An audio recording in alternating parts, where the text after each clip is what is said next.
learn. I was a child cancer victim and wanted to go into medicine for a lot of right reasons, hopefully. My father was a family physician.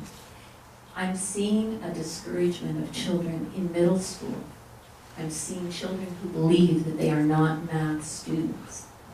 And I volunteer daily in OIS. I have a child in grade 7 and a child in grade 8.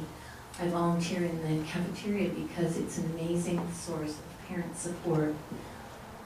It really is a model for how the country should be run. If you can have 12 volunteers come in every day, unpaid, and it's unbelievable what a group of mothers can do in a day, and I love it. But what I'm hearing, and I see 250 mothers a week, is an ongoing concern about a disconnect between OIS and Miramonte and Camp Olinda, in the sense that I realize they're two different districts, but we ultimately at home in the room want successful applicants to UC schools. They're a great bargain. They're hopefully our goal. There's other options as well, but it's a great option. My husband's a graduate of Berkeley and then went to UC Davis. He's also in medicine, but I'm Canadian educated. So I probably don't have it figured out yet. But what I'm most concerned about is children who already in grade 7 believe they either have a math mind or they don't. And if they don't, I guess we better not have them fill out income tax or have a Visa card. And I'm especially concerned about the fact that parents who do choose, by law I guess, they want their children in algebra in grade 8. There's a reason for that. We're not pushy parents. We want our children, by doing that, they then go into geometry in grade 9. But our goal is that they stay in UC, Berkeley, or wherever they get in, that they stay there, that they're retained. We don't just want to get our kids into university, we want them to stay. And we know about the struggles in math when they get there. And if they don't have the chance to do algebra in middle school, then they actually can be needing to take summer school to get through to what seems to be a solid base for university. We have a situation right now where we have children in the Algebra 1 class. Mr. Rosenbaum is a new teacher this year. I believe he was in Miramonte last year or the year before for a year teaching algebra, and then came down to the middle school level. And we're having a series of things that I don't understand. When a test is not done well by the class, a rewrite is taken, and that rewrite, the one in chapter 7, was a 2-hour, 10-minute wait for us as parents outside. The rewrite was 2 hours and 10 minutes, and it's a 45-minute class. So I know and he's a conscientious teacher and working hard, but I'm wondering if there's any opportunities for us to prepare the children very well in middle school level in algebra for success in high school, and whether or not algebra in middle school can be considered a standard rather than the exception. Right now it's considered accelerated math, and there's kids really struggling with it. Thank you. So Dr. I appreciate your comments in our public comment period. When something's not agendized, we can't have a conversation about it. But we've heard you, and I encourage you to follow up. Our director of curriculum is not here, but we'll be sure to share that with her. Thank you. Do we have other public comment? So let us move to our action item. Action item A. Contract with an architect to provide a long-term master facilities planning services for our district. Mr. House. Thank you. I wanted to thank the board for having this special meeting. It allows us an opportunity to move ahead in the month of May into the summer to begin the master planning process. So we accelerated our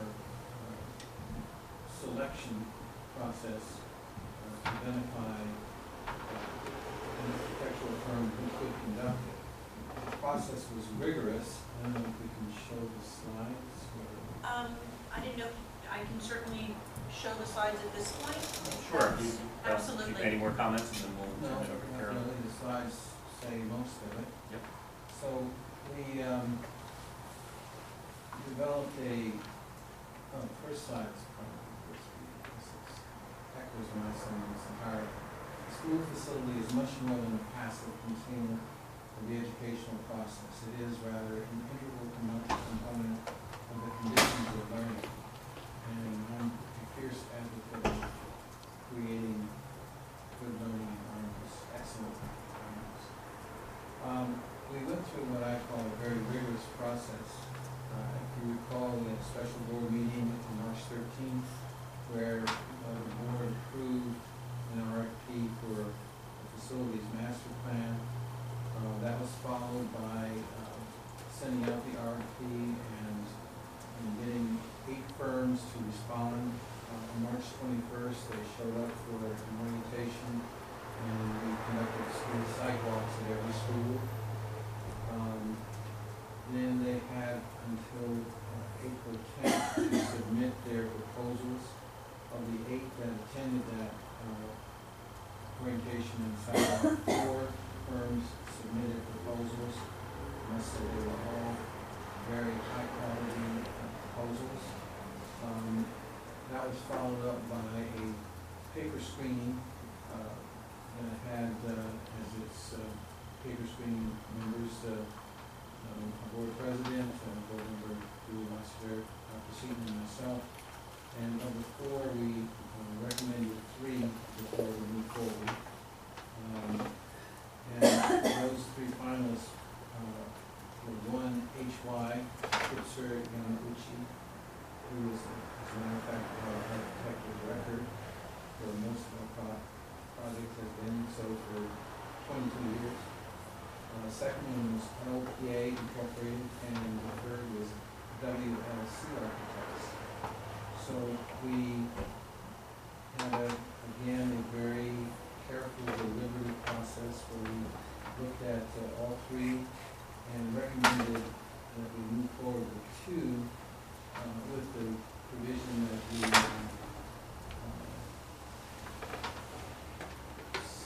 do reference checks on 2 that we recommended to move forward.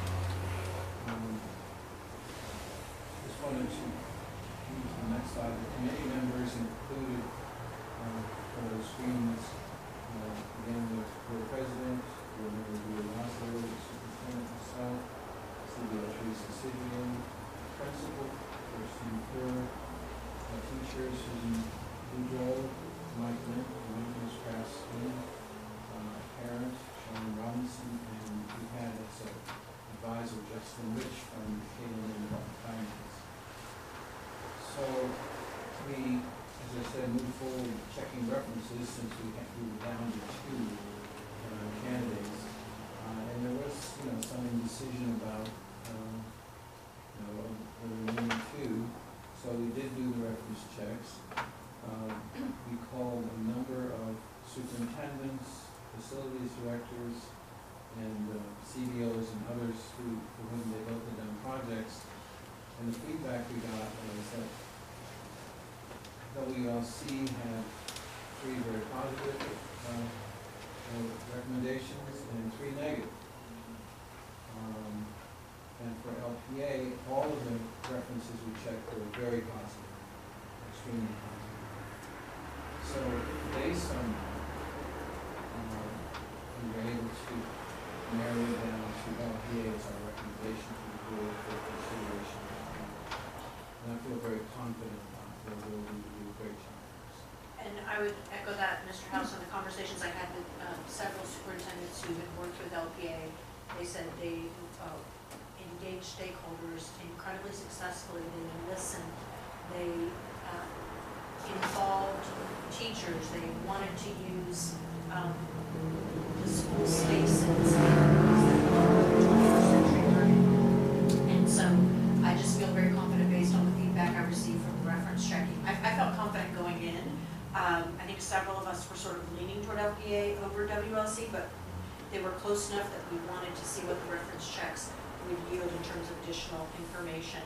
And what we neglected to put on these slides, but it is a very important data point. LPA came in lowest of the three at $122,500 for the facilities master planning process. Versus the highest of 232. So 122,500, which would come out of Fund 40 moving forward. The next one is about 160. Yeah, WL 2 is 160. So I think it's in terms of getting a good product and getting at what I think is a very reasonable cost. I know we initially estimated it might be $100,000 for that services of the firm. And as moving forward, I began to think it probably would cost them more in the area of $150,000. So I think this is a reasonable amount of money for this service. But we hope that they will complete their work at the end of this calendar year and perhaps a month or two into the next year.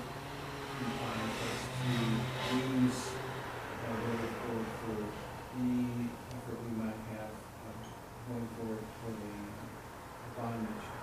They have a tremendous track record for their facilities master plans dovetailing into successful bondage. There's also something Do we have a copy of those contracts with them? Or I'm just trying to understand what exactly we're moving. Well, we have their proposal to us, which gives us a dollar figure and their methodology. That is a very good question. We don't actually have a written contract that spells out that language. I think what we need to do this evening is simply approve the firm that we would like to move forward with, and then Not to exceed their estimated price of $122,500. And then you come And back to us with the contract, more specifics. Yeah, we approve have the contract. We have a May 8th board meeting, and that will give us time to feel that they at least will know that We can we're move forward. recommending them and the board is That's approved. fine, I just wanted to understand what exactly. I had the same question. That's an excellent questions. So, yes, that will be how we proceed. We should have board discussion, but I do want to take the opportunity not only for Julie, but we have Sue Monroe here to provide some comments. So, normally we would have our board discussion, go to public comment, and then come back. But I think it's helpful to maybe hear feedback first from the committee, then have our discussion. Julie, would you like to start with thoughts? Wearing your hat as the committee, reporting to the board. I'm very comfortable with this term. I thought, one of the things that I was very involved with, as we narrowed it down a bit, was to look at the finished product that they provided to various school districts in the region. And I thought, LPA is in the process of working with Dublin, who's going through a huge, they're building a new high school, right, they're exploding, and they're doing a huge, not just building a new high school, but they're doing a bunch of other work. And the website that they created to inform the public, I thought was extremely impressive. And that really, since not that many people come to our meetings, but everybody can access, what we put out there online. So that was something that was very important to me personally, was making sure that they're, not, I mean, there were a lot of factors that went into it, because I thought they did a good job of focusing on things like sustainability and, for community outreach, listening to your community and not being, not trying to just plug you into a process, but really working within your community to develop that process. And like I said, the finished product that they put out, not only in their, response to our RFP, but also just looking deeper at what they're putting out online was by far the most impressive, really. So I feel very comfortable, and then the fact that their price was, like, that was, right, so it seemed like a good, and maybe their pricing on the lower side, because we're hoping for more business in the future, I don't know why, but, like, whatever it is, we can even down to the fact that they're, willing to do it for quite a bit less than some of the other firms were. So I encourage you to look at, like, for example, that Dublin one, in your downtime, just take a look at it, because it is a very nice product that they put out for their community. Thank you. Sue? I initially wanted to go with one of the other firms because they did such a lovely job of showing us great pictures of what. Sue, do you mind coming to the podium? Yes, your Be on voice record. I know, recorded I'm better. sorry. Thank you. And I just remind all board members, I listened to part of the last board meeting recording, and I couldn't hear myself. Oh dear. And so if we can use the microphones, that would be helpful. We all need to We remind don't like each to other. broadcast ourselves. I was going to say that initially I rather liked one of the other firms because they did such a lovely job of showing us what would be possible. But on consideration, looking more deeply at LPA, thank you. I think that that would be a fairly minor tweak compared to all of the other stuff. They're clearly used to working with districts similar to ours. They used to work to not just dropping this is our plan onto said small district. And so I think we'd be able to be Orinda still, and that they would listen to our particular things that we would like to do. The thing that I'm most excited about, which is actually a change in direction from all of the firms, from what we've been used to, is the emphasis on the use of the outdoors. And that every single piece of the school ground would be actually used for instruction and for inspiration and for kids to be in. And I can't wait to see what that's going to look like, because I've been getting kids outside much more. It makes an enormous difference to the feel of the class, especially for many of our, I have to say for many of our boys, for many kids who have attentional issues, for example. Being outside is an enormous benefit, and we do need to use that space better, and this firm looks like they really have done this before, they know how to do it.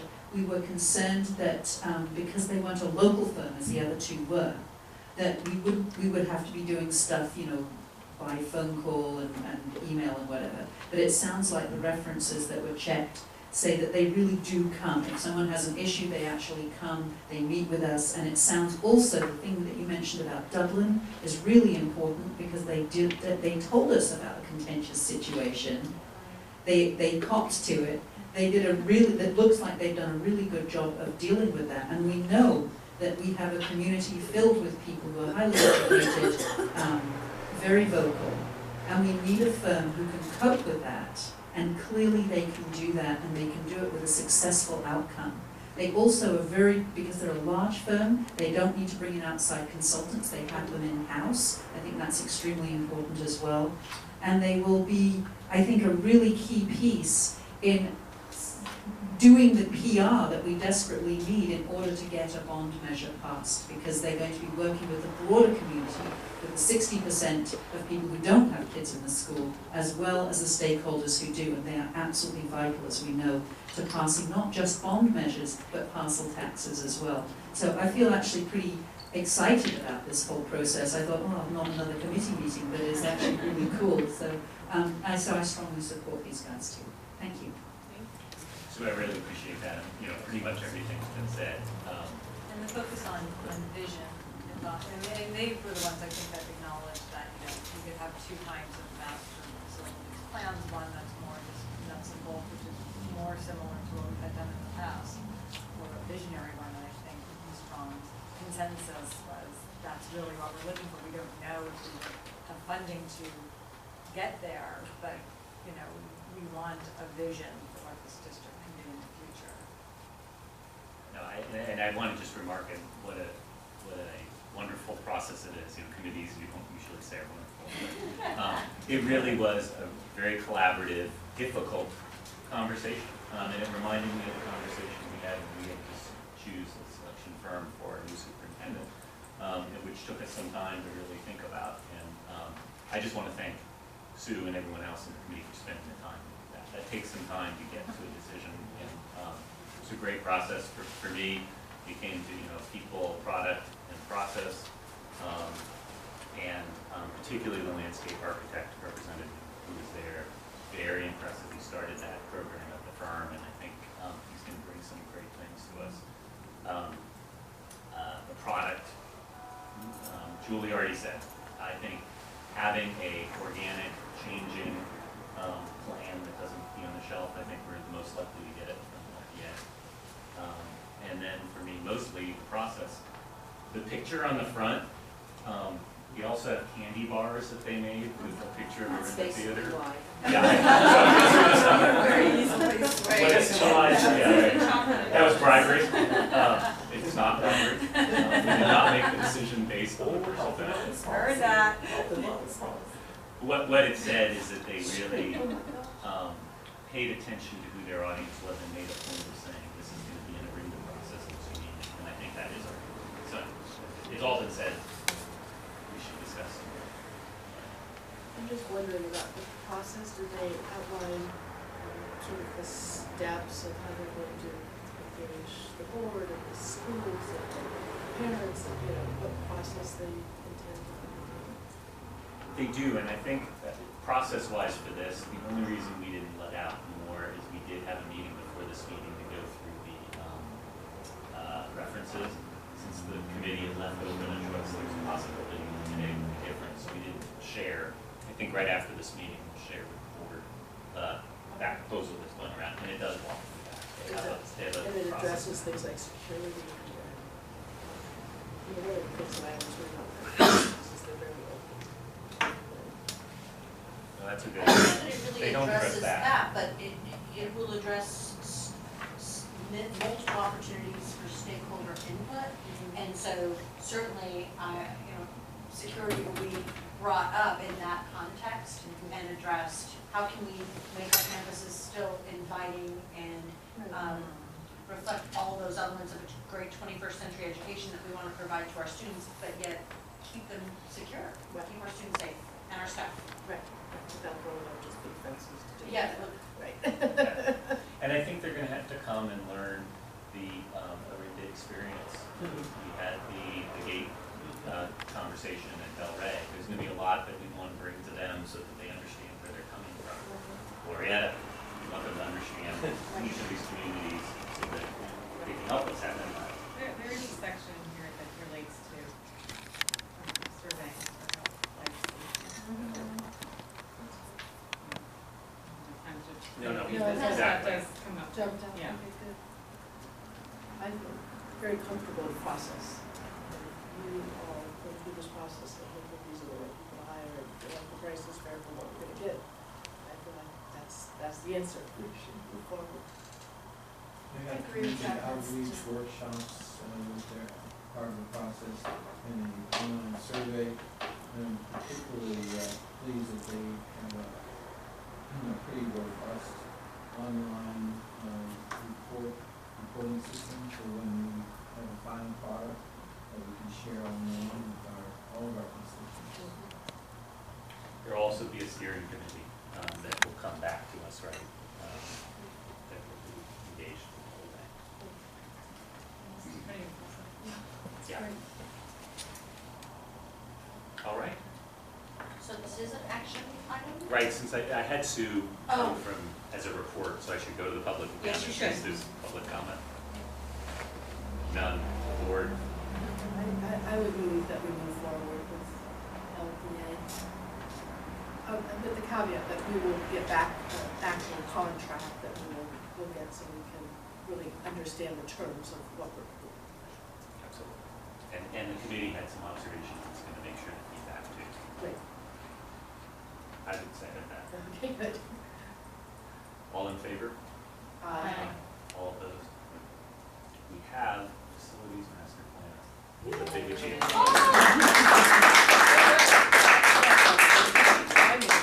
Yes, very timely. Very expeditious. Well, I just want to thank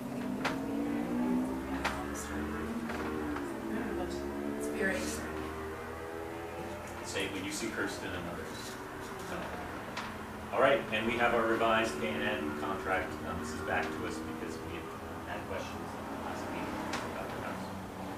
Or Mr. House. You I can said, make- oh my gosh, yeah. We've had so many doctors tonight, Mr. House. All right, Nice. thank you. There were a number of questions of K&N that was presented at the last meeting, as you know, and some lack of clarity about what they mean about communication. And they responded to us that with some definition of what do they mean by communication. And they say that communication in the contract is focused on engagement during stakeholder meetings, town hall forums, board meetings, etc. While the architectural firm hired, LPA, to lead the master planning effort will play a major role in facilitating meetings and discussions.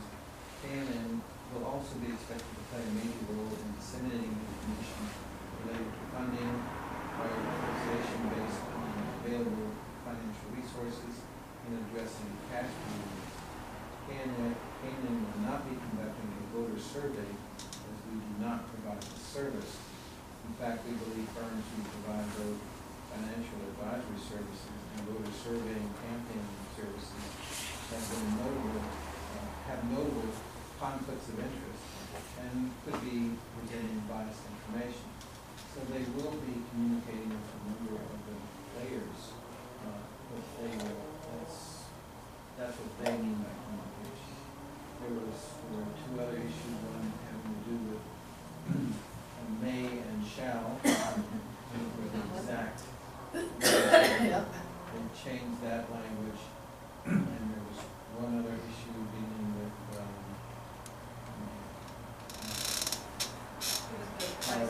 Yeah, the payment. the payment, Schedule, where they the said schedule the added. payment was basically 50% upfront, 50% upon completion. So they specified in terms. They answered all of our concerns, and we're asking for approval of a contract for $18,000 for them to work with us as we proceed with the facilities master plan. And I think it's a good process, again, as I said at the last meeting, to help as we dovetail into any bond measure should the board approve that in the future. Thank you. Can you help me understand how K&N and LPA work together? How those two contracts go together? I got on the phone with K&N, they called this afternoon and said, you know, who is it? I said, well, we haven't decided yet. They said, can you let me know as soon as possible? Because we're going to work very closely with them going forward so that we can help, as they develop some of these concepts for costs and other things, we can work hand in glove with them. At the end of that process, we're going to have a number. And that number relates to what our bonding capacity is and relates to whether our master plan says we need $500 million worth of facilities work, and we only have 50 or 60 million in bonding capacity, so they can do a reality check for a lot of this process. I might just jump in at this point, because when I was conducting reference checks, one of the folks with whom I spoke about LPA mentioned that they were phenomenal at having a visionary process where stakeholders could really think differently about what schools could be and learning spaces could be. But along with that, they help stakeholders manage expectations, because we will have a bonding capacity that will not match everything that we want to do. That's just the reality. We've heard that from everyone, and that's how this works. And so with that, we've heard that LPA and K&N working hand in hand, they'll help make sure that we are keeping those expectations realistic, tackling prioritization projects first. But then we also heard about LPA that from one of the superintendents with whom I spoke, that the plan that was created a few years ago is still very relevant, and they're still using it today. So the hope would be that though we won't be able to tackle everything we're going to want to do, undoubtedly, we will have a plan that we're proud of, that when the timing is right, we might look for additional sources of funding to be able to complete more of the projects that perhaps aren't able to be completed in that first round. So I think it's going to be critical. It's a good question that LPA and Canaan work well together. But having Justin Rich, who's one of the vice president of Canaan, as an advisor on our committee, I think was very beneficial to us. And we've also done a lot of work with Blake Beam from Canaan. So I think we're on the right track. I think one of the important things, we heard it from all the presentations, but we've talked about it here before, is we got to look for every possible dollar we can, and that's what they do in a way that will fit us, because we don't get access to a lot of the dollars, and they know our finances, and that's their role on the team. Have they worked together before, Canon and LPA? They have. Yes, they have. Canaan is very complimentary.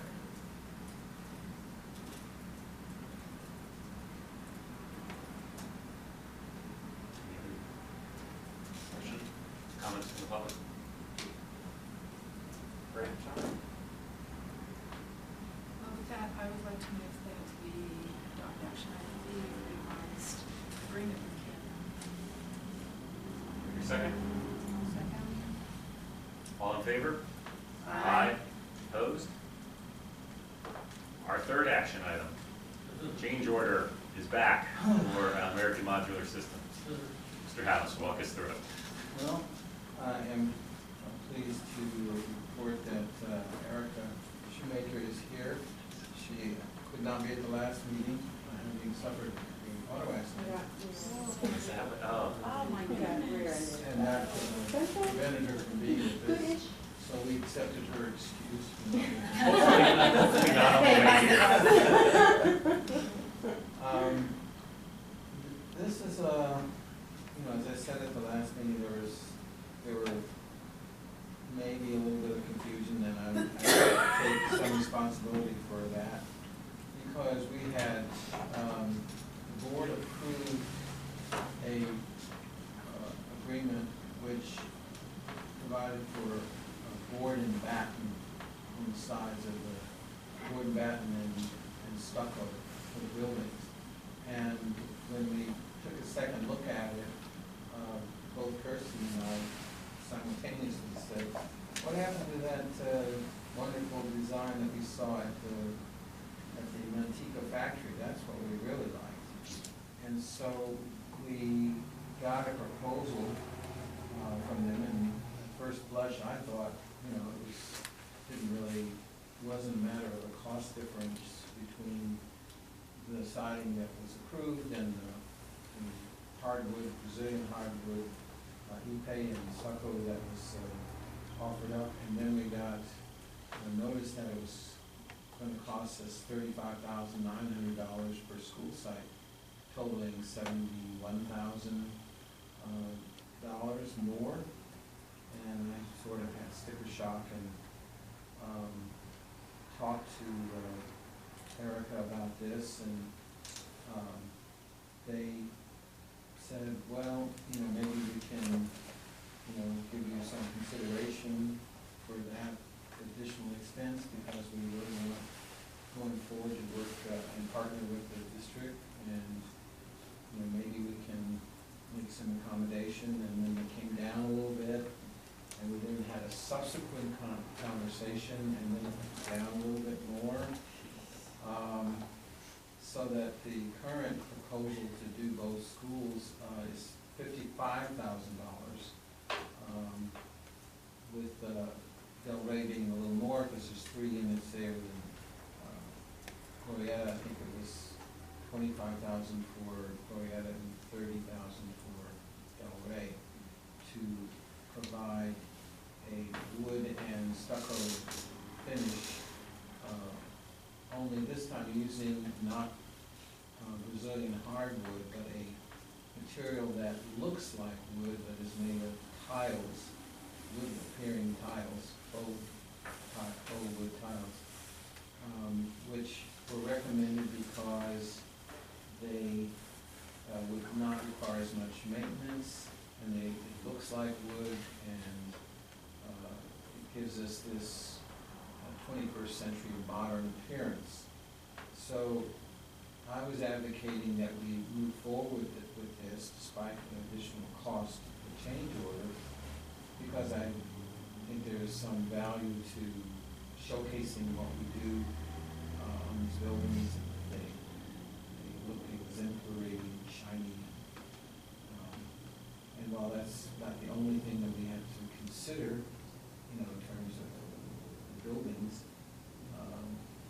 again, what's most important is what's inside those buildings. But I think the outside appearance will, signal that this is a new day for our district and a visionary day for our district. So with that, I would like, one other thing. The board asked at the last meeting that we provide a photo of what would be a plain looking building, stucco only, and we have provided this picture. I think, that's not a bad look either, but I was hoping we would have something a little more dazzling to use one. That's what our option would be. I suppose there is a third option, which would be in cases where we approved the board and batten, we've already approved that as what we would be doing. So that would be a third option. So with that, I would like Erica to say a few words, if you would, from the perspective of American Modular Systems. Okay, thank you. So I want to just echo Stuart's comments. When we started the conversation about what the buildings would actually look like back in October, maybe, I think, is when we first started talking about the buildings, it was indicated that we kind of want to match what's there, right? So we want to match the board and batten, we want to match stucco, because that's what's at Glorietta, that's what's at Del Rey, and so we want the buildings to obviously not look the same, but look kind of the same, right? So that a uniform campus. And so that's how we proceeded, that's how we proposed, that's how we did the contract. And I think it was through the site visits and the tours and other, videos and et cetera, that later, I think our contract got awarded in January, and then in February was when the request said, hey, wait a minute, we want it to look like this. And so we were like, oh, that's actually a little more expensive. I'm really like, okay, we'll price it out for you. And there was sticker shock, and Stuart did a really good job beating me up to get you guys a good number. That's okay, that's his job. So, right, I'm like, that's his job. That's okay, it's my job That's to... not my neck brace. He did not do this, absolutely true. We had some friends do it for him, yeah. But no, we recognize that there was some miscommunication, and we've enjoyed working with you guys. We definitely think that this is a community from, to be perfectly frank, that, kind of a marketing perspective for us, we really want to be in your community, and we want to be in this area, and so we want to partner with you guys, and we want to be able to really showcase your buildings on our website, and we will probably approach you guys about doing a video like that. We've shown you how we like doing videos. I can definitely see us doing one here. And so when we went back and we kind of started looking at it, and Stuart and I definitely went through and talked about, well, what if we didn't do quite as much tile, or what if we did a little bit less corrugated metal? And so we kind of ran through a few different scenarios and kind of crunched the numbers and looked at that. And we came back and really said, Del Rey is a much larger building. It's 4 classrooms, and it has the in-between spaces. And so we were saying, okay, well, we'll hold the same price, even though it's a bigger, it's actually more work, but we'll hold the same price for you. And then when we talked about, well, maybe we'll get rid of some of this, and we think this is gonna look really good. I mean, we think this is gonna look beautiful, and so we said, we had come down a little bit, and that's when we started kind of playing with, let's remove square footages. And we came back and we said, no, we really want it to kind of look like this, because we think it's gonna really look great. So we're like, okay, we'll knock a little bit more off for you, if we can keep kind of what we think is gonna be the best looking building for you guys. And so we really are trying to give you guys the best product. But, you know, it is an additional cost. It does cost more money to put in. It is a ceramic tile that does emulate wood, and the galvanized metal also. And that is just more expensive than stucco and boarded batten. Thank you, and thanks for coming out. Sure. I'm getting a little tired, sure, and I'll stay up here in case you have any questions. Yeah, why don't we, board have questions for Erica? What would be the difference in cost between this proposed ceramic tile and just having an all stucco building like the rendering or photograph that is included in our packet? I'm thinking that even a stucco building is going to look a whole lot better than what we already have. And I'm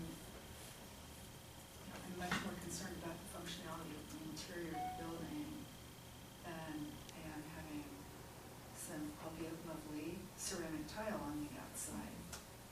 Because we're looking at some, as it turns out, some extra expenses involving soft costs here. So what would... So for Glorietta, you have the stucco already. So at Glorietta, that's what it is. So it would be, there'd be no change. To add the tile and the corrugated metal would be the $25,000 to add at Glorietta. At Del Rey, it was board and batten. To go from a board and batten, which we're not really, I mean, to be perfectly honest with you guys, we're not really convinced what that's gonna look like. We've never done a board, we've done a board and batten, but not on a Gen 7, because the Gen 7 is a very modern looking building. We've done board and battens on other buildings, obviously, but not on the Gen 7. So we would offer to go perhaps to stucco in lieu of the board and batten at a no cost also. That would just kind of be a wash. If you wanted to add the ceramic tile and the galvanized at Del Rey, then that would be the $30,000. That would be what? 30. So it's 55, okay, too. Yeah, and then originally Del Rey was 35.9, and so was Glorietta. I have an Admiral Blue question. I see that's a color scheme on, that's the Del Rey. Is on that stucco version, are there color options? In other words, when the school decides the total look, when you have a stucco finish, can the stucco finish be painted in a color, or is it is that a problem given the way it's prefab? It can be painted. No, it can be. Okay. And one of the downside of painting stucco is that it doesn't breathe as well as plain stucco. You know, it's done, you know, you end up having to paint it every 10 years or whatever it is. It can be done. And the upkeep on the more expensive, Very minimal. should be, Very minimal. so in the long term. Yeah, like the metal, like the corrugated metal is galvanized, so I mean, that's not gonna rust, and it's a pretty thick gauge metal as well. So a lot of schools have that actually on all, kind of as a wainscot all the way around the building, so that bikes and, you know, skateboards or kids kicking, or, you know, all kinds of stuff, it's very sturdy. So that it's very minimal. Do you have And the tile as well is, I mean, you just clean it just like you would anything else if you actually did if you're outside your building. Do you have long-term experience with the corrugated metal and tile wood? In other words, do you have a 5, 7, 10-year track record that you've Yeah, seen it? so we've done, our first Gen 7 that we put in Santa Rita School District, down in Salinas, was in 2010 in Oak Street. And that had corrugated. The tile, we really just started using it maybe about 2 years ago. And so we've got about two, we've got multiple campuses that have used actually St. Helena, which is 4 years ago. So yeah, I mean, maybe not quite as long of a track record, but yes. And to ask the last question on that, just all the options, there's not a there's not a metal but not tile wood option because the two mix together. In other words, you couldn't have the stucco just with the metal, could you? Would that look right? Like, we don't have a picture of it, so I don't know. Yeah, we've done campuses that have done that. Okay.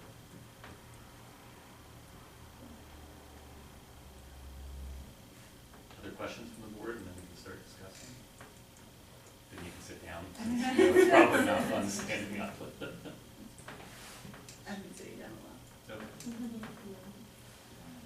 Yeah, you wanna, public comment on this? You wanna- I just want to put some discussion first. Is that okay? Yeah, why don't we have some discussion? Personally, I feel like with the long-term maintenance being less and the look being better, and sort of goal of these in part is to show the possible, I feel like it's probably, in my mind, worth the additional expense, just because I wanted to make a statement, I guess, but I mean, I can see the argument the other way too, and this is my personal feeling. And I think in the grand scheme of the cost of the project combined with the longer, hopeful, long-term maintenance savings, that it would, be a benefit for us. Yeah, I tend to agree with Julie. My only concern is really that we're not gonna continue to get more change orders that we thought was one thing, but then all of a sudden, what we thought wasn't what we're really getting, because my worry is that, those things happen really quickly. This does look like a better finished product, it does look like it would be better in the long term, but I just don't want them to find out, oh no, that's not the kind of, I don't know, whatever, windows or cabinetry or whatever you're getting, that was a display, and what you're getting is something different, that sort of thing would be very upsetting. Right, I mean, I don't know if I can say, I know you guys are talking, sorry, but. Well, this is still, we'll keep this, it's really the question period, so. Sorry, Yeah. I know. I'm sorry, I should have asked you that way, we're standing That's up. okay. No, and I would agree with you, we're not a change order company, like Stuart and I had that conversation as well, and I was like, oh, I should have anticipated this, and said, hey, if you want just some sort of, because we did have a lot of options, and you guys did select most of them, or all of them, and maybe at one of the schools. So I would have loved to have rather had it then and not have this conversation, because this is not how we operate. And once we give you guys a number, typically, and which is why there's the hesitation on your part, which I understand, is just that, right? I mean, if any other change order were to come up, it would have to be, I think we have talked about it, it's more of a site issue, right? Like if the soil is different, or, things that we couldn't anticipate, but not Unforeseen circumstances. an unforeseen, condition, not anything related to the Not a building. selection, like the picture Oh, looked like correct. this, but what we're giving you is this, unless you want to upgrade to that. Right, right. Well, I don't know precisely how to go about doing this, but we have consent calendar items totaling about $70,000 more. And I can't speak for anybody else, but I didn't see that one coming. So we've got $70,000 more on our consent calendar. And for my money, But we the don't have any in-plant choice. inspection, the record services and the student. Yeah, so I'm not really, I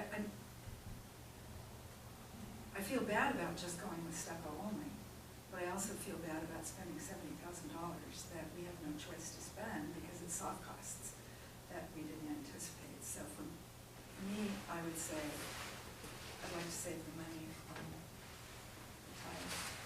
I'd like to say I'm leaning the same way. I think all of this, I think the wise thing this board is doing this incremental learning process before we get into larger building, and we're gonna learn about soft costs and really understanding the cost of things. Stuart, were these costs on the consent calendar unanticipated, or were they? No, they're not. At this point, Stuart, make sure you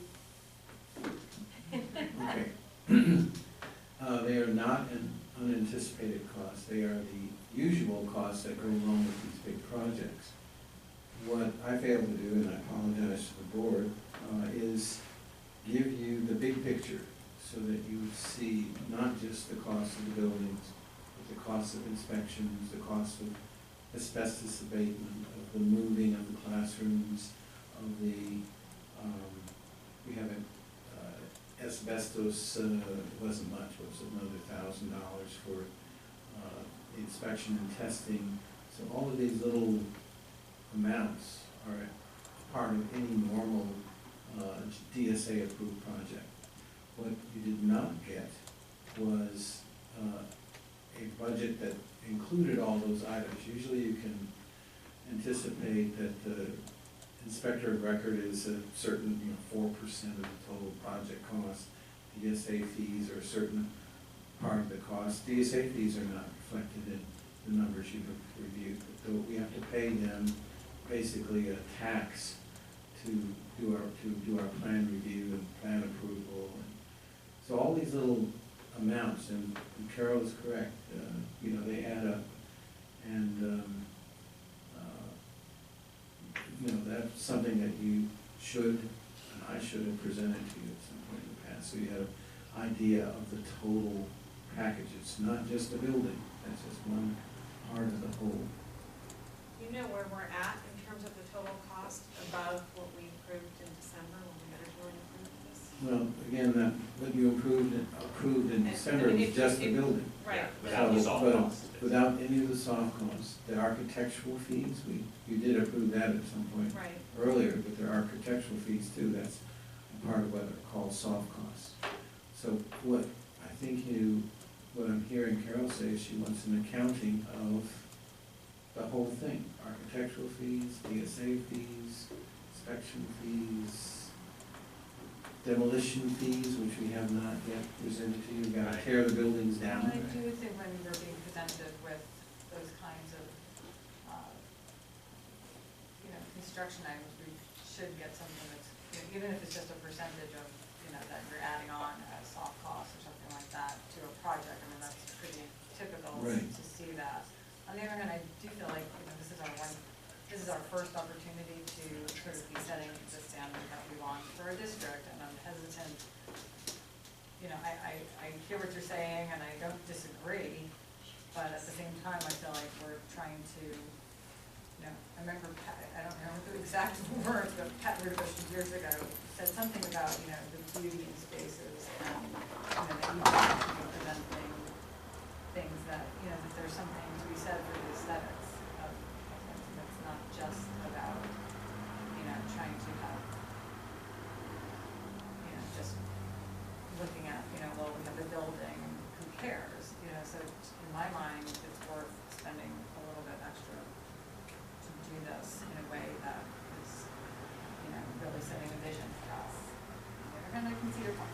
It's a tough one. Where I was going with we're all going to learn through this process is one thing we heard a lot through the facilities planning process and through the comments is we're going to have lots of tough choices because we'll vision something and really want to do it, and then just like prior boards have had to do with our education policy, then you have to come back because we need to do it. So that's kind of what I'm feeling here, but I also, like Julie, totally respect the other. We're talking about small amounts, so I don't think we should agonize, but I think it's important for us to talk about it. Why don't we take public and then, yeah.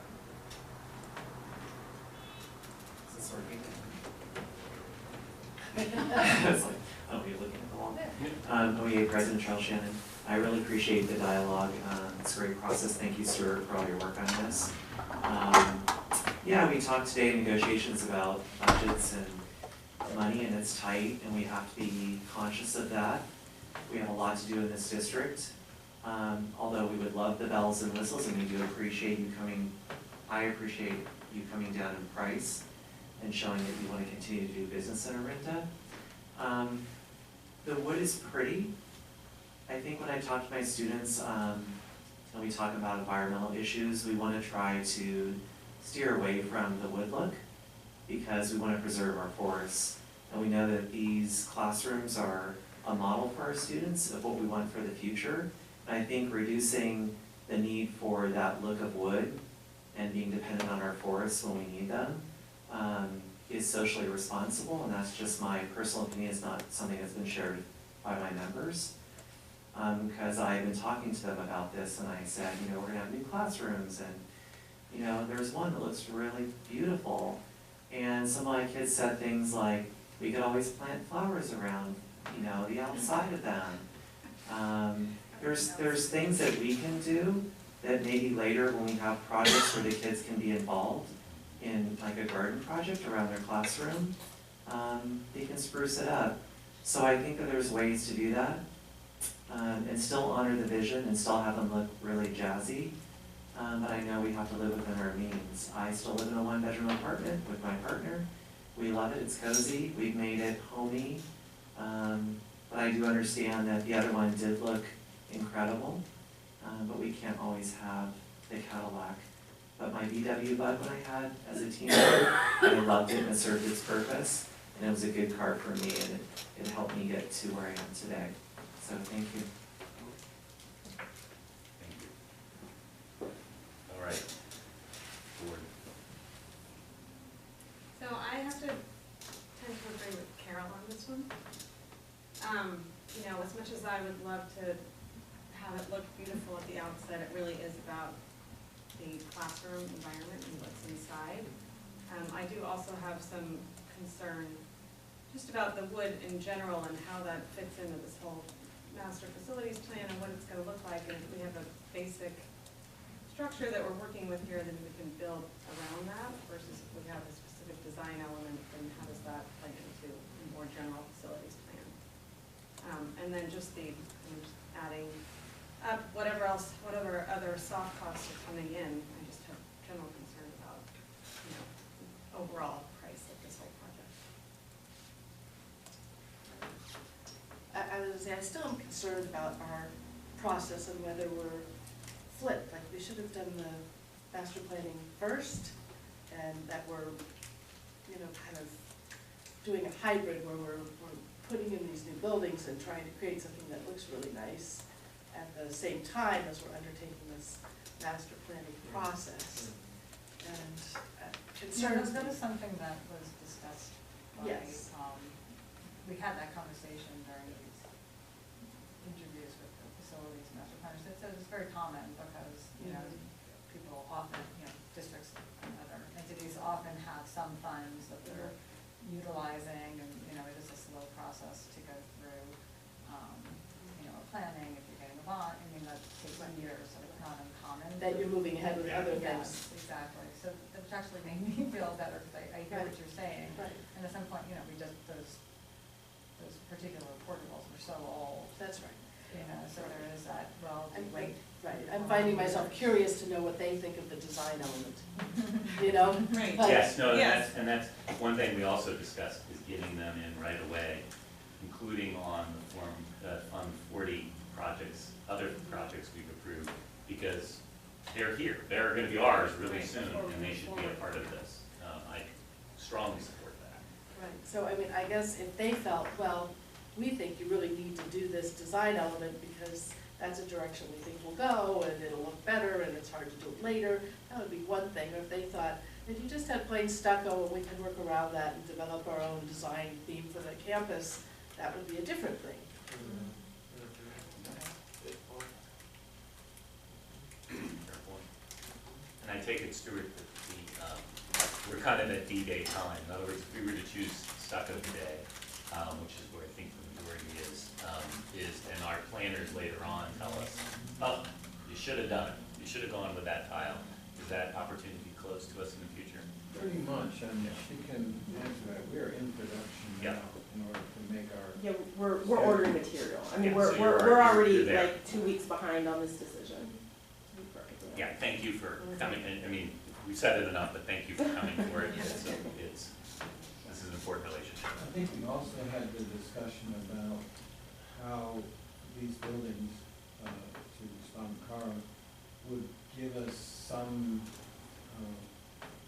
three-dimensional example for the bond measure, so we could say to people, this is the kind of thing that we have as part of our vision, so that they have a real-world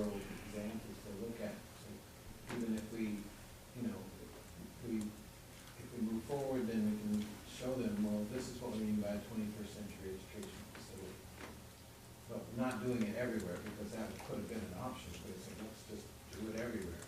And we said, no, let's just start with these two campuses, these two school sites, and get rid of the buildings of the 1960s, because we've got to do something, and show people what's possible, the art of the possible. Well, I just think that, you know, you do want to show a vision, and not that I don't think, I mean, I think that will look fine, I just think the other one is more visionary, and I would go with that. I think I'm in the minority. I think I'm with you. I feel like it's a small amount of money, and that money is important, but it's the Fund 40 money. It's not money that's coming out of our ability to teach the kids. And so we've got the money set aside for the building, and so. And you do want to be showing people Right. what you can do. And you do want them to look modern to me. Right. And the ease of maintenance and the hard wall for the kids bouncing balls and stuff is also somewhat appealing to me. We do like the fact that the maintenance would be, in the long term, would be better. Right. I guess I'm leaning towards doing it, and whatever we do will be fine. I mean, it will be nice to have these new wonderful buildings, no matter what they're facing outside. Right. And then Stuart, I'm interested to know, outside of the consent calendar items A, B, and C, what more other soft costs there might be. I mean, I had a little sticker shock when I added them all three up, and we're talking $70,000, and I don't think that's a trivial amount of No, money. it's not. And, So what more might there be? well, we have some site work that's not saw cost, but actually site work that's totally in addition. If you recall at Del Rey's campus, we are moving the entire Dolphin Club to the other side of the campus. It gets picked up and moved over, put down, that's, I'm still getting bids, and trying to get the lowest possible bid we can get that work. Got two so far, and a third coming in shortly. We have to subsequently provide electrical fire alarm data to the Dolphin Club, because it's in a spot that doesn't have those things. We have to move the science building, which is now at the end of the 1960s row of buildings, and put it over where the ball wall is. We have to demolish the ball wall. And we have to hook that one up. So there's a lot of stuff. You know, So how much more, just give me a ballpark, ballpark. in addition to I'm the really hesitant to 70,000? do that. But I can tell you, maybe working with Teresa, we can, you know, crunch some numbers and see. I'm still trying to get bids. I also have been able to, in the past, save dollars here and there on some of these things. The example comes to mind is the inspector of record that's on the consent calendar. The inspector of record is, the inspector of record we used for the portable unit at, the kindergarten unit at Wagner Ranch. And for the solar project, his name was Dan Lacey. We had a good relationship and was able to save a lot of money because I would take pictures of some of the things that he was to inspect, so he didn't have to drive from wherever, Sacramento or someplace, to look at, you know, the nail pattern of something, you know. It saved a trip and saved us money, so because I was sort of his surrogate inspector. Because of all the building projects out there around the state, inspectors are, you know, as rare as hen's teeth right now.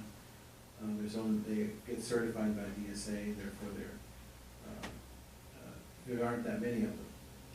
So I was fortunate to get a recommendation for this inspector that is on the consent calendar, but his cost is more than we have paid in the past, because he's gonna be there. His idea of his job is to be there to inspect everything for each stage of the construction.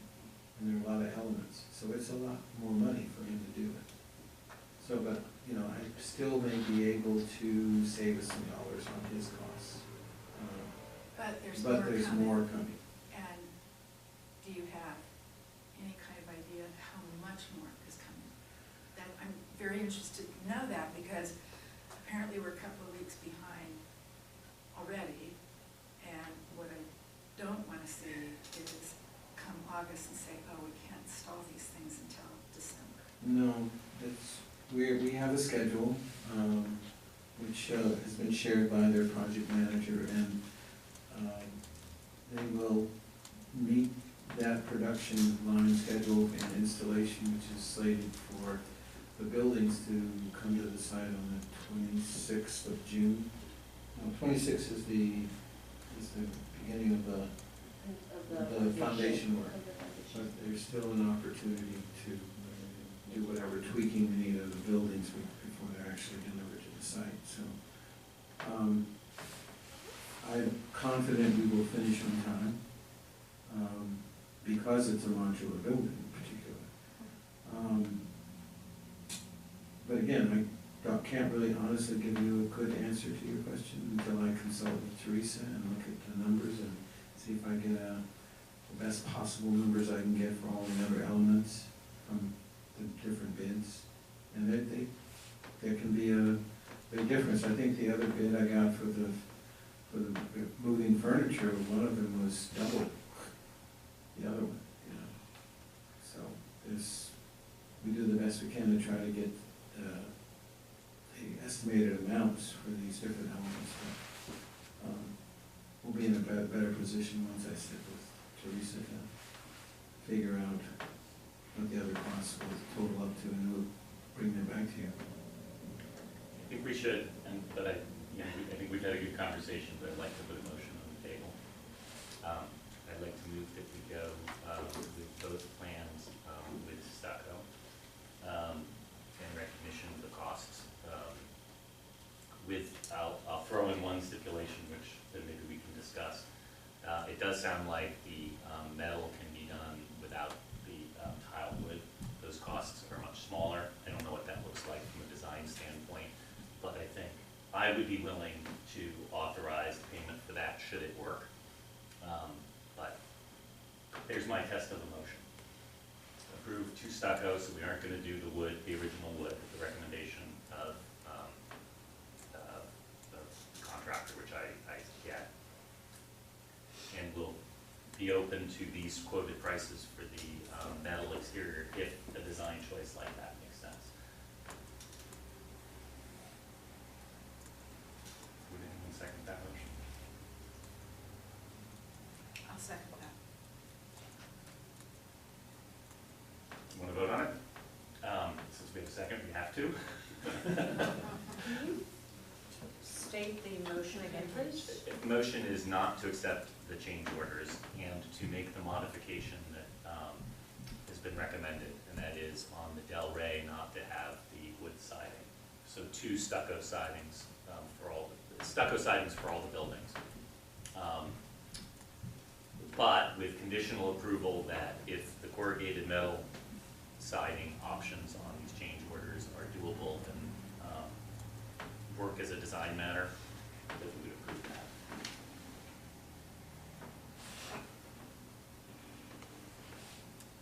So that's the motion on the table. It's been seconded. Rather than I and nay, let's go down the row so that it makes sense. You've got 2 ayes here.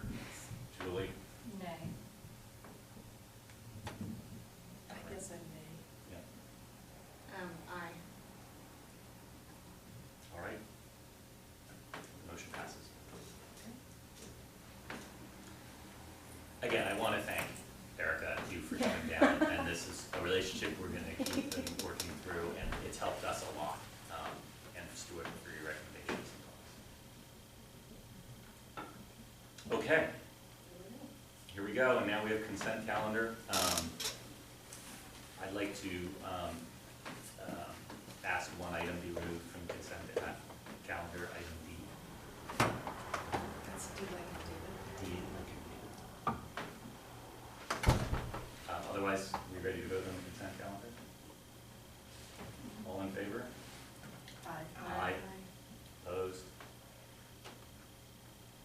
All right, so we have item D.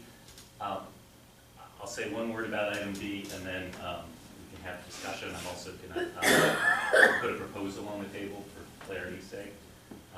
As I think every board member knows, and members of the public may know, there's been a lot of conversation about item D and its commentary in it and its relationship to the signs that were approved as the Fund 40 priority projects.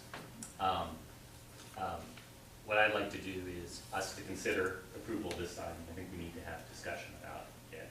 We discussed at the last meeting having the sign at the district office, and Stuart moved right away and got it to us as an approval.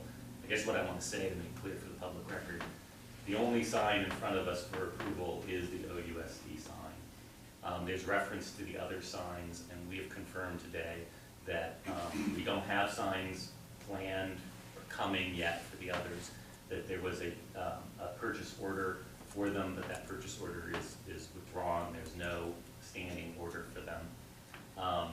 And I would like us to consider that we make sure, we've discussed this in open session before, so I just want to say it again. We know, just like colors on schools and the choices we just talked about, how important the aesthetics of the choices are, and we want to make sure stakeholders have input on that. Sign is important. I think for me, what I've heard from feedback is that Sleepy Hollow put the sign on their list. They feel really strongly about the sign. I feel good about having a sign here at the district, but I think we should discuss it. So the idea I want to put on the table is, while we're voting on this, the idea that those two signs would be moving ahead, and we have work to do on the other signs before they would move ahead, just like any other project.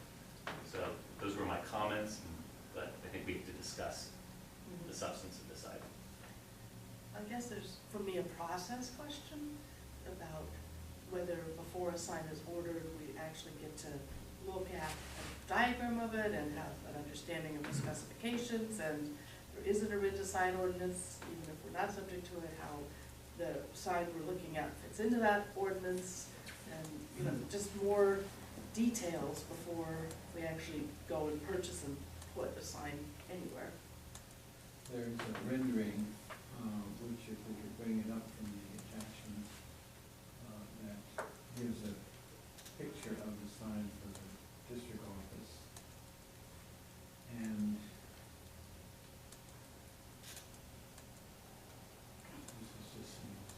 this is just a rendering.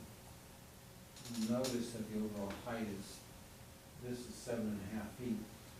The base can be reduced lower. The Orinda city ordinance has a 6-foot maximum allowable height. But I would also point out that the district has sovereignty over things on its school sites, so we're not, even though we try very hard to be consistent with city ordinances, we're not constrained in all cases to follow the city's ordinance. I do recognize that. And this can be reduced in height if we wanted to by, so the overall height was 6 feet. Where are you planning to put it? That was my question. I don't quite, I'm not visualizing exactly There where is it's a going to be. location right here at the driveway entrance. On the left of the driveway or the right of the driveway? So as we're facing this direction, it'd be the right of the driveway. Okay.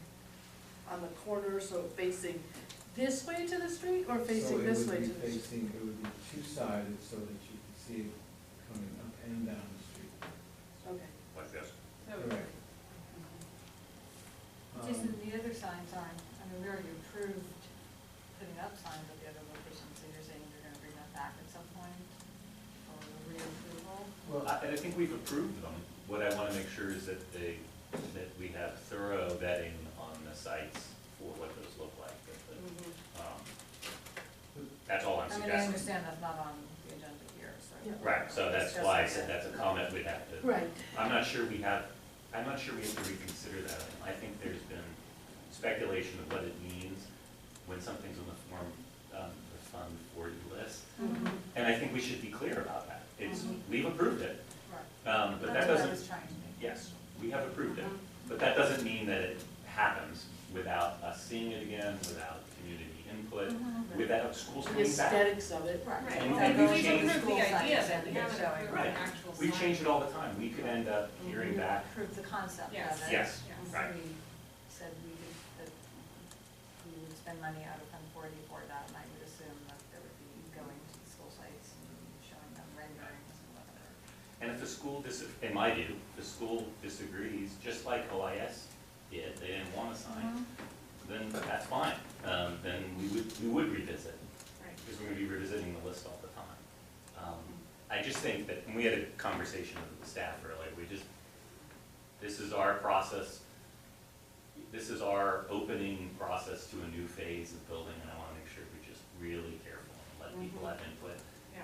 And, So that's a pretty big sign. yeah, Yeah. no, that's right, That's a that's really right. big It's like a high school sign, Right. sort of. An example would be that the overall height of the sign part of the sign, if you look at it, is 6 feet high and 5 foot wide, including the little banner across the top. So it's smaller than this sign.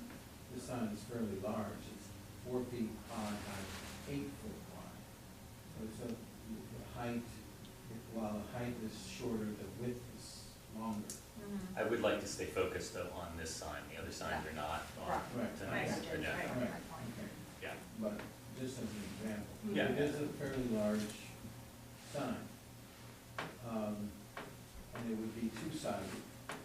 And it is programmable, meaning you can, from a computer in the office, change the words that are on it so that you can make announcements and, notices and any other kind of information you want to share with the community. That seemed to me an opportunity to, again, communicate with our constituents driving up and down the street about anything the district might want to, what's a value you might want to share. So is the whole face of it electronic? So is Orinda Union School District that? No, the top banner is stationary, what's below it Is would be changeable.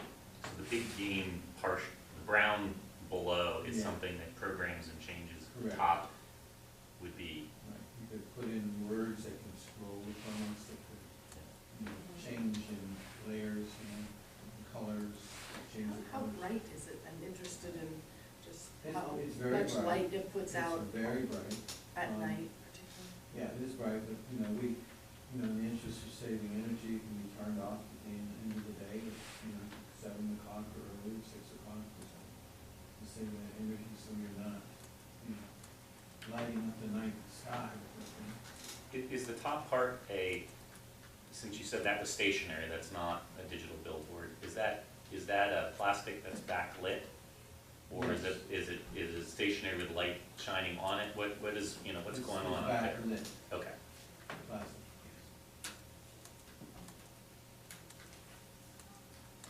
Why does it need to be quite so tall? Is that just That's the to standard, view, that's just the standard? but I'm saying the base can be basically cut down so it's lowered. It doesn't have to be that tall, it doesn't have to be 7'6", we can custom request it be shorter, off, Oh, the base. several feet. I'm gonna throw out a suggestion, because I want to pick up on Hillary's comment before.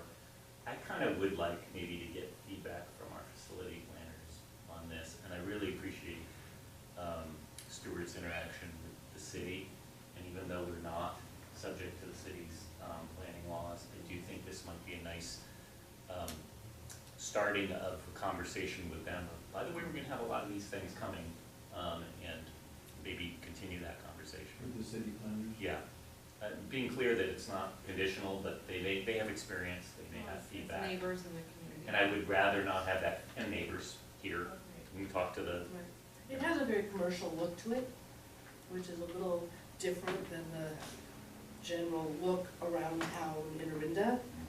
And can't think of another similar sign, except maybe here in the theater, that, you know, that, For your information, there are not other signs, because it is, one of the prohibited signs in the Orinda commercial district area. And that's kind of troubling to me then, It would to be put the- something It in would be the this first. without having a further conversation with the city about it. Yeah, I mean, even in this neighborhood, we've had some issues with our neighbors. They don't want us to park on their streets. Whether they can, I mean, they can't prevent us from parking on the streets, we know that. They still have their, we're gonna tow your car signs up. And if we do park on their streets, we still get those nice little signs on our windshield saying we're gonna tow you. So, I don't want this to turn into another situation where the neighbors are up in arms and say, we haven't talked to them about this. well, and that, then when we go out to a lot, people aren't gonna be supportive. And it doesn't seem like a very urgent. Right. Yeah, I mean, yeah, the that's why, The let's, utility of this is, So why don't we you hold know, off? well, I think that's, Yeah. let's have some dialogue with Right. neighbors, dialogues with the city, We've lasted keep this long working on without it. Well, and one thing that, you know, when we were talking about the electronic signs, I guess what I was envisioning in my head was like at Wagner Ranch, that sign was on the side of a building. Yeah. I mean, Yeah. that would be replaced, basically the same Right, with a little size LED on the side of the building, right there. but instead of putting the letters up, you would be able to type it in and it would show up. right. But then it Which I wouldn't, think is what we were but envisioning, it didn't Right. look like that. that Stadium sort sign. of, you know, Yeah. more commercial, you Right. kind of see out in Antioch, Yeah. welcome to the, you know, home of I the, totally agree. whatever. Yeah, And I was that's what I was picturing the envisioning Glorietta too. sign with the bottom part was just like red digital versus. Right, and it would be Yeah. simple and easy and make it easier to change what's on there, There but are not be some big options. visual change. There are options that can be made, you know, from the sign company. Yeah. And specify, you know, how you want it to be, if it's just one Line of line. text. And maybe we can have that conversation when it's on the. Yeah, exactly. As a separate item, but for this, it just seems like. And I feel like, while this is its own item, I feel like we do have at least one school community that really wants this. And there are parents, including certainly Kristen Connie, who would be willing to be a part of. But again, that should be like, what are they, because they might That's be right. envisioning it like we are, and maybe. That's right. This the- might the shock them reality too. is like, oh, it That's looks right. like that, That's that right. might So not this be is what they have in useful, and I mind. think, but we should, Yeah, I mean, thank you for bringing. oh, yeah. We had for each school a specific, you know, design that Yeah. included their logo. Yeah. And so, you know, they had, I just want to say this, that every school did have an opportunity to go through and discuss their wishes were. And they did put these signs on those lists. It did, the school community, I'm talking about is the parents, the teachers, the principal, and others. Now, the larger community, for the most part, I could say did not participate in that discussion. There may have been some community members, but I know that in Sleepy Hollow, there were, you know, was a much broader group that wants this thing. They clamored for it early on. They were the leaders in this. But Sleepy Hollow and Wagner Ranch are a little different, Yeah, in that Sleepy Hollow is at the end of the road, yeah. No and, one's gonna see and the no one sign. really sees it. Yeah. Right, And at right. Wagner is down off of, you know, Right. Right. Middle It's South different. Road. And so there, Mhm. it's a lot less impact on a neighborhood Right. than at either Del Rey or Glorietta. Or even OIS. if they Nonetheless, wanted it. we're just talking about. Yes, exactly. Yeah. Back to And it was this just sign. good sign, I think- just at I think we OAS, have a really. consensus on this sign, and Right. we've made a statement about signs in general. Mhm. Why don't we take public comment, and then we can Okay. probably move to table this. Yeah. Yeah, absolutely. Thanks, Sarah. Thank you, and Sarah Butler. I agree with everything, the direction of this conversation. I'm really glad to hear it because, yeah, I agree that I thought the sign looked too big, as Hillary stated, and was surprised it was so tall, and did look up the sign ordinance and realized it's taller than it needs to be. It's bigger than what would get approved by Orinda. So, yeah, I think it would be great if you take some time, and if Stuart could talk to the person at the city who does the planning department, who does the sign review, because then they'll tell us they'll tell you what is, approved in Orinda, and it wouldn't be out of step with what else is approved in Orinda. But aside from that, I just wanted to point out in the agenda bill, it did say elementary school signs ordered, and since it was past tense, it looked to me like they had been ordered. So I'm very relieved to know they haven't been ordered, and that you're gonna slow down and do a process about that, because as it was stated, they are very different one school to the next, and me personally living near Glorietta, I know that it's right on the street, and it would be very visible to all neighbors if it replaced the sign that's there now. So, I think you're on the right track, and thank you very much. Okay. We have a motion to table. I'll move that we table consent item D until we have more information. I'll second. All in favor? Aye. It's unanimous. Tara, you moved, and who seconded? Hillary. Hillary, Thank you. which is great. Well, even our special meetings go a little long, but it's a great conversation. Thanks for everyone taking the time. Do I have a motion to adjourn? I'll move to adjourn. I'll second. All in favor? Aye. We are adjourned. Thank you. Thank you, sir. Thank you very much. Okay.